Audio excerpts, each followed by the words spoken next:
ในทางอาจารย์ลงขาและคนอาจารย์สาบาทปัจจัยไปรักษาทุนหลังจากที่ท่านตัดเรียบร้อยแล้วข้าวต้มกำฝังเลยกระผมเทเนอร์ต้องไปกันใดกันเพื่อยังเตือนครับและการตัดการแล้วก็จะเดียวกินข้าวต้มแล้วเดี๋ยวต้องไปกันใดเนอร์กับเราจะมีกิจกรรมเตือนตาที่ให้หนุ่มน้องเป็นอยู่พระเจ้าเมืองต่างพระเจ้าองค์จะมีองค์กรต่างๆวันโดยนายกเทศมนตรีข้าราชการเราพร้อมกับหัวหน้าฝ่ายกำลังทำที่หน้าที่เราจะประกาศที่ข้าไว้วันนี้เราจะมีงานตลอดทั้งวันนะครับการนั้นว่าทางการจะเป็นผู้ประกาศหลวงแสดงดิ้นจะมีการที่ทำได้การคิดและชวนให้เจ้าข้าทั้งหลายนะครับถ้าจะคิดเขาที่ทำงานจะทำเป็นทางการเพื่อจะเดียวโครงการอาหารก็ตรงในการนี้มีเปิดเรื่องจะได้ขอช่วยกันใจบริการที่ชมเรื่องแต่ประเด็นที่เขากลัวมันเหลือแน่เขากลัวมันเหลือนะครับสำหรับข้าวต้มหม้อนี้คือของพี่น้องบางจังกันได้เป็นคนที่ช่วยกันนะช่วยกันนะครับทำบาลานซ์ไม่ใช่แต่ว่าเขาโดนบาลานซ์กันแต่ว่าเขาหลั่งล้ำนะเพราะขาดตัวเดียวของทำบุญจัดงานแล้วพอเขาไปก่อน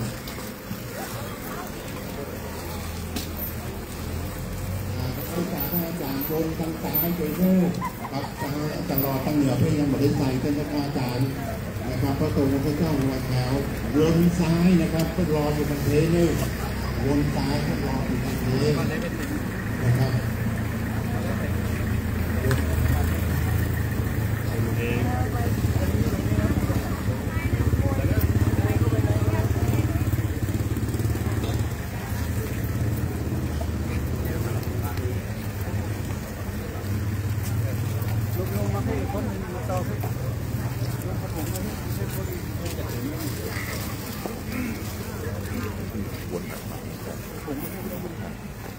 ใส่ฝั่งเดียวใช่ไหมใช่ฝั่งเดียวให้ก็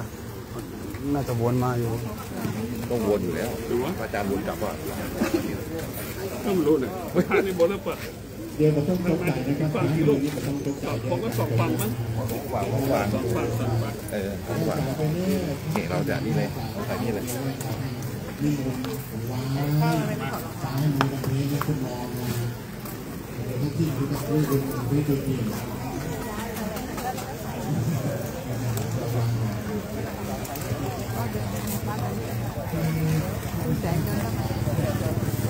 บ้านเดินขึ้นหน่อย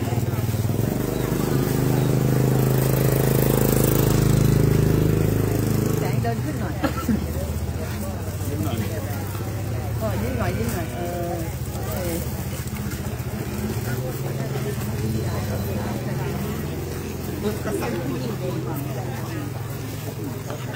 เดี๋ยวมาเตรียมเมียวตามมาก็มีรถเข็นตาม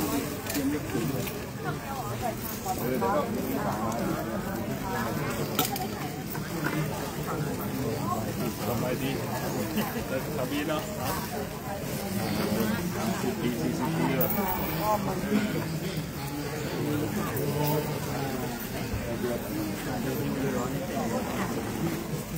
เนี่ยเอาไปไหมหนาวแล้วอยู่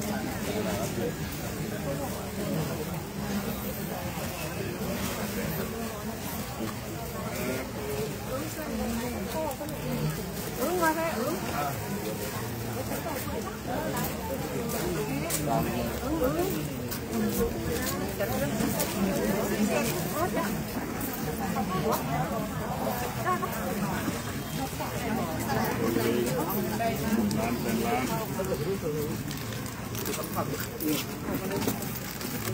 นั้นรอป่ะจะไปใส่ปัจจัยมาจะใส่ปัจจัยจุดจะตาเขาได้ซุกไปตันเลยไปตันเลยไม่วนนะมันมี2 เวียนมี2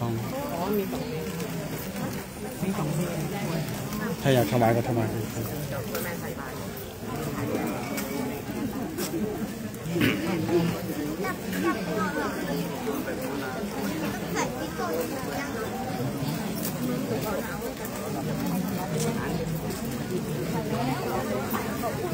ไม่ดีเลย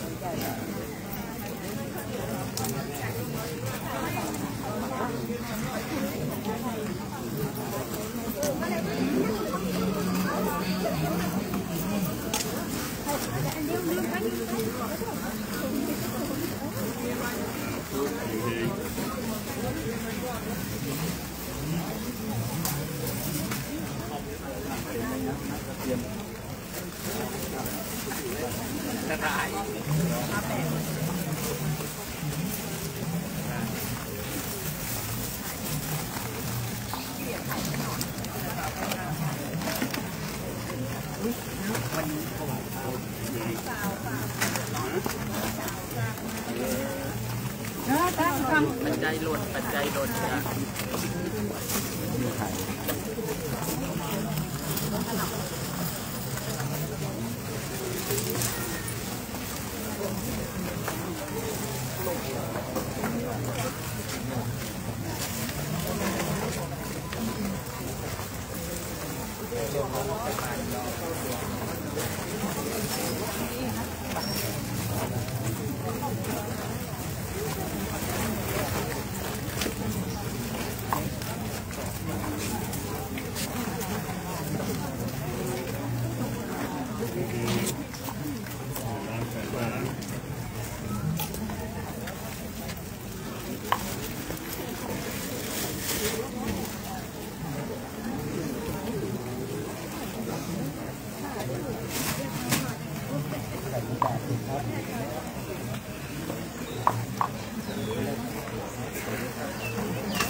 เ